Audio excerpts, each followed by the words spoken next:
उत्तराखंड के तथाकथित सशक्त भू कानून पर एक्टिविस्ट और सीपीआई माले के राज्य सचिव इंद्रेश मैखुरी के साथ बातचीत का यह दूसरा हिस्सा है। उम्मीद है पिछला हिस्सा आपने देख लिया होगा। यदि नहीं देखा तो पहले उस हिस्से को देख लीजिए, डिस्क्रिप्शन में लिंक दे रहा हूं।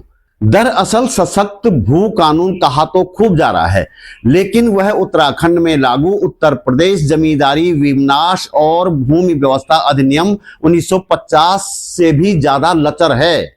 इस मूल कानून में केवल मान्यता प्राप्त शिक्षण संस्थानों को कुछ कार्यों के लिए 30 साल के लिए जमीन लीज पर देने की व्यवस्था थी, लेकिन पुष्कर सिंह धामी के भू कानून में दर्जनों ऐसे काम गिनाए गए हैं जिनके लिए पहाड़ों की जमीन लीज पर दी जा सकती है।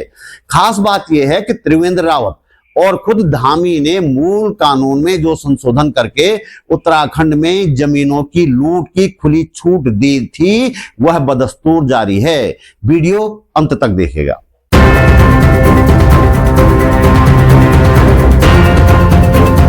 नमस्कार, बात बोलेगी चैनल पर आपका स्वागत। मेरा नाम है त्रिलोचन भट्ट और मैं करता हूं जन सरोकारों की बात। नए भू कानून पर इंद्रेश मैखुरी के साथ बातचीत का दूसरा हिस्सा देखिए और समझिए कि धामी सरकार किस तरह पहाड़ के लोगों को बेवकूफ बना रही है। अधिनियम में उस 143 के बारे में कुछ नहीं कहा गया है।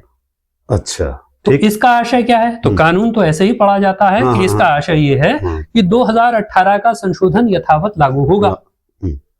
ठीक, 2018 का संशोधन यथावत रूप से मौजूद है, यानी कि कृषि भूमि को अकृषि कराने की प्रक्रिया में जाने की आवश्यकता औद्योगिक प्रयोजन के लिए नहीं है। वो स्वतः हो जाएगा, वो स्वतः हो जाएगा। तो ये सारे कानून का इससे आप समझ सकते हैं कि कैसा खेल किया गया है। तो विज्ञापन, होर्डिंग सब लग गया है बड़ा बड़ा।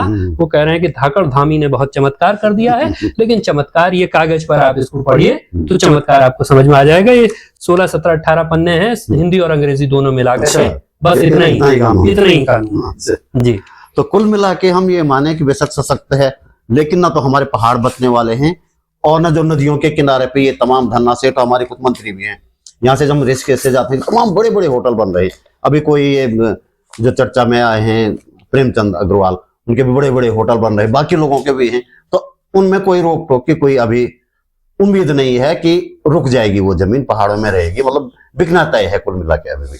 नहीं, देखिए ये तो एक तो इसमें दो बात असल में है। एक तो पहली बात है कि ये 2018 के कानून के तहत ये सब नदियों के किनारे से लेकर तमाम किनारों पर चीजें बिक रही हैं, बन रही हैं। बड़े पूंजीपति, बड़े धन्ना सेठ आकर के पहाड़ की तमाम जमीनें खरीद रहे हैं। तो इसमें तो बैक डेट से कुछ होने वाला नहीं है। कानून में बैक डेट से कुछ होने का उल्लेख नहीं। यूसीसी में जब आपने किया तो आपने बैक डेट से किया, 25 मार्च 2010 से या 25 मार्च 2010 से पहले से यूसीसी आपने किया तो ऐसे। लेकिन जमीन के कानून में आपने पीछे से कुछ नहीं किया। ये नहीं कहा कि 2018 से और अब तक जो कुछ हुआ वो रद्द किया जाएगा, वो नल एंड वॉइड हो जाएगा। यहां तक कि ये चलिए ये भी नहीं करना चाहते। इतना तो न्यूनतम सरकार को बताना चाहिए कि 2018 से अब तक कितनी जमीनें बिकी, किसके हाथ बिकी, कौन लोग हैं, कितने लोगों ने उद्योग लगाए, उस औद्योगिक प्रयोजन में कितने लोगों ने उसी प्रयोजन के लिए जमीन का उपयोग किया जिस प्रयोजन के लिए जमीन खरीदी गई थी, और कितने लोगों को 2022 के बाद ये छूट दी गई कि अगर उस प्रयोजन के लिए वो जमीन का उपयोग नहीं कर पा रहे हैं तो दूसरे प्रयोजन के लिए वो जमीन का उपयोग कर सके। ये तो सरकार को बताना चाहिए था।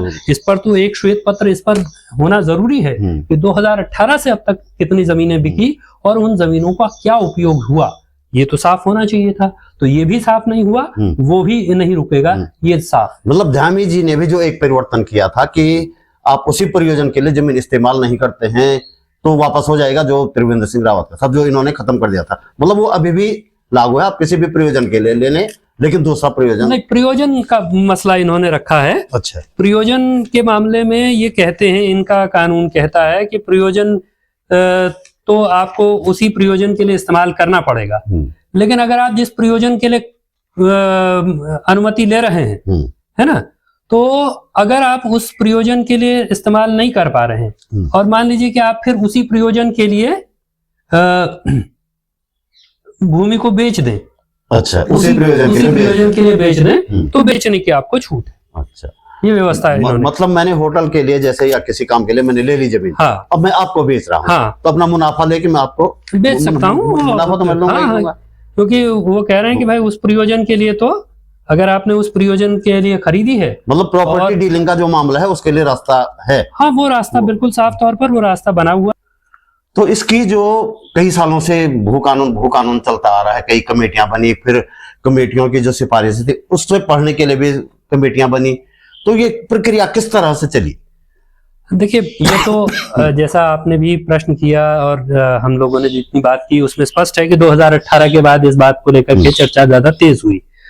तो 2021 में जो वर्तमान मुख्यमंत्री हैं पुष्कर सिंह धामी जी, उन्होंने अगस्त 2021 में रिटायर्ड आईएएस पूर्व मुख्य सचिव सुभाष कुमार जी की अध्यक्षता में एक कमेटी बनाई और उस कमेटी ने तमाम लोगों से भी सुझाव आमंत्रित किए। पूरे प्रदेश भर में ये सब किया गया। अक्टूबर 2021 अंतिम तारीख थी जबकि आपको सुझाव कमेटी को देने थे, नागरिकों के सुझाव भी मांगे गए।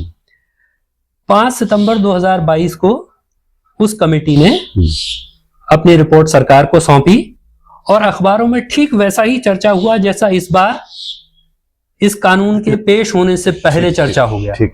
इस कानून के पेश होने के 2 दिन पहले अखबारों में चर्चा हो गया कि क्या क्या होने वाला है और उसमें इतनी कपोल कल्पनाएं थी कि जिसका कोई इंतहा नहीं। तो एक तरह से, और सरकार ने ये किया।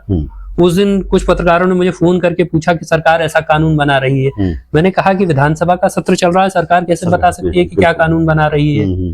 तो लेकिन वो सारी कपोल कल्पनाएं सिद्ध हुई क्योंकि हम देख रहे हैं कि इसमें कुछ नहीं। तो उस दिन भी 5 सितंबर 2022 को भी जब कमेटी की रिपोर्ट सौंपी गई तो बताया गया कि 23 बिंदुओं पर कमेटी ने बहुत ही व्यापक सब कर दिया। अखबारों के पन्ने रगे पड़े थे। अब हम देख रहे हैं कि उनमें से कुछ भी नहीं है। तो ये हो गया। फिर 2023 में जब ये भू कानून की बात थोड़ा तेज हुई तो मुख्यमंत्री जी ने इस कमेटी की रिपोर्ट पढ़ने के लिए उस समय की अपर मुख्य सचिव और आज की मुख्य सचिव राधा रतूड़ी जी की अध्यक्षता में एक और कमेटी बना दी जो कमेटी की रिपोर्ट पढ़ने के लिए बनाएगी।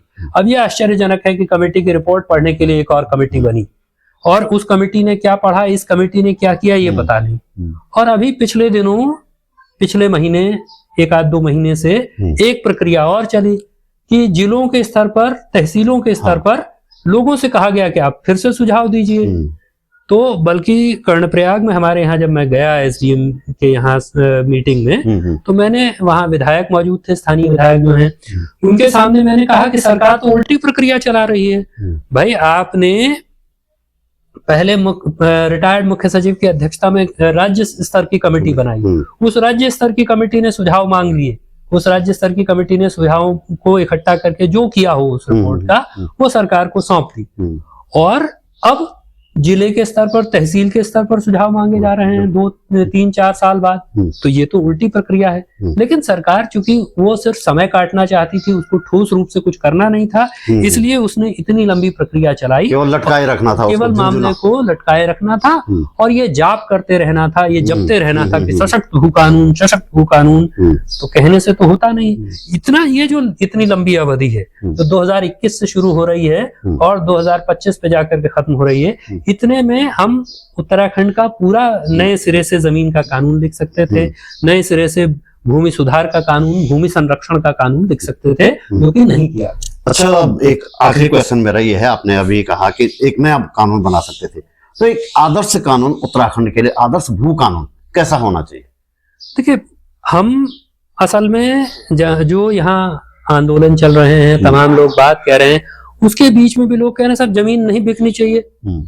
ये तो ठीक बात है, नहीं बिकनी चाहिए, और लेकिन उसमें भी ये फर्क होना चाहिए कि बड़े बड़े पूंजीपति, कॉर्पोरेट हाउसेस जिस तरह से कानून की बाह मरोड़ करके भूमि की लूट कर रहे हैं, एक तरह से बड़े भूभक्षी हैं, उन पर रोक लगनी चाहिए। ये एक पहलू है। इसका दूसरा पहलू है कि आप उस जमीन का करेंगे क्या। वो जमीन माना नहीं बिक रही है, सब पर रोक लग गया, तो उस जमीन का किया जाएगा। असल में तो कानून उसके लिए चाहिए।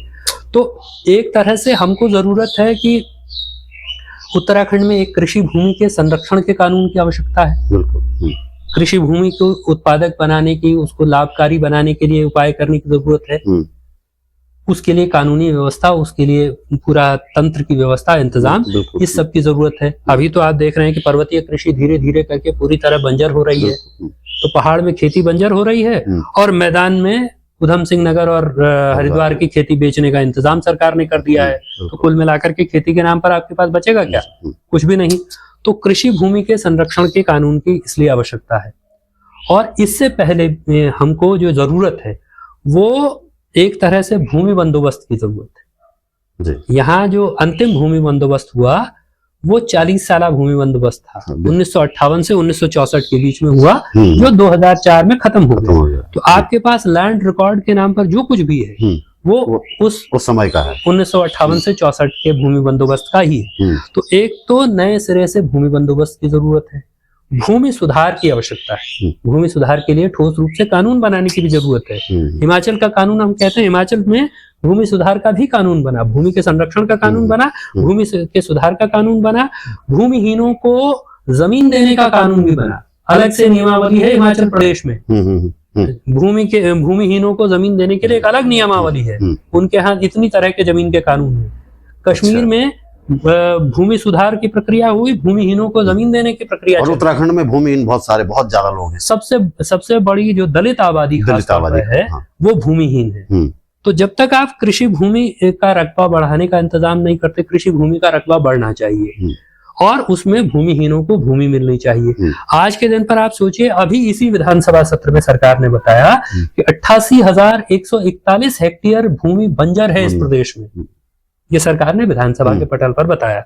तो ये जो सब है, तो भूमि की उत्पादकता कैसे हम सुनिश्चित करेंगे, उस भूमि का जो भूमिहीन लोग हैं उनके लिए भूमि कैसे सुनिश्चित करेंगे, ये तमाम उपाय किए बगैर आप कोई किसी भूमि कानून की कल्पना नहीं कर सकते। ये संशोधन कानूनों के जरिए लोगों को बहलाने फुसलाने की जरूरत कोशिश की जा रही है। और तब इस प्रक्रिया में अगर आप कुछ करेंगे तो भूमिहीनों के पास भी भूमि जब होगी तभी आपके चकबंदी भी फ्रूटफुल हो सकेगी। तब आप चकबंदी करेंगे तो उसका कोई मतलब होगा, वरना एक हिस्सा भूमिहीन होगा और एक हिस्से के भूमि की चकबंदी हो रही होगी। ये बहुत फ्रूटफुल बात नहीं है समाज के लिहाज से। तो इसलिए ये तमाम उपाय करने की जरूरत है। इस तमाम उपायों के लिए कानूनी इंतजाम करने की जरूरत है। लेकिन जिस सरकार की प्राथमिकता खनन हो, सिर्फ जिस सरकार की प्राथमिकता शराब हो, जिस सरकार की प्राथमिकता बड़े भूभक्षी हों, बिल्कुल उस सरकार से ऐसे कानूनों की अपेक्षा करना मुश्किल है। इसके लिए जरूरत है कि नागरिक समाज और जो भी लोग संवेदनशील हैं, जो इसको सिर्फ उन्माद का जरिया नहीं देखते हैं, जो इसको सिर्फ अपनी राजनीति चमकाने और उन्माद फैलाने के जरिए के रूप में जमीन के प्रश्न को नहीं देखते हैं, उन सारे लोगों को इस मसले पर ज्यादा संवेदनशीलता के साथ सोचने की, विचार करने की जरूरत है। तो दोस्तों, इस वीडियो में इतना ही। आप महसूस करते हैं कि इस वीडियो को बनाने में थोड़ी बहुत मेहनत की गई है और आपको इससे कुछ काम की जानकारी मिली है, तो वीडियो को लाइक करें, कमेंट करें और शेयर भी करें। हमारे पास इनकम का कोई जरिया नहीं है, इसलिए यदि आप समर्थ हैं और चाहते हैं कि यह चैनल आगे भी चलता रहे तो अपने जेब खर्च में से एक छोटी सी राशि निकालकर आर्थिक सहयोग अवश्य करें। आप YouTube पर वीडियो के नीचे ज्वाइन बटन पर जाकर या सुपर थैंक्स पर जाकर मेरा सहयोग कर सकते हैं। डिस्क्रिप्शन में बैंक डिटेल भी है। मेरा चैनल सब्सक्राइब करें, फेसबुक पेज फॉलो करें, बातबोलेगी.com भी देखें। जल्दी मिलते हैं एक और मुद्दे के साथ, एक और वीडियो में। नमस्कार।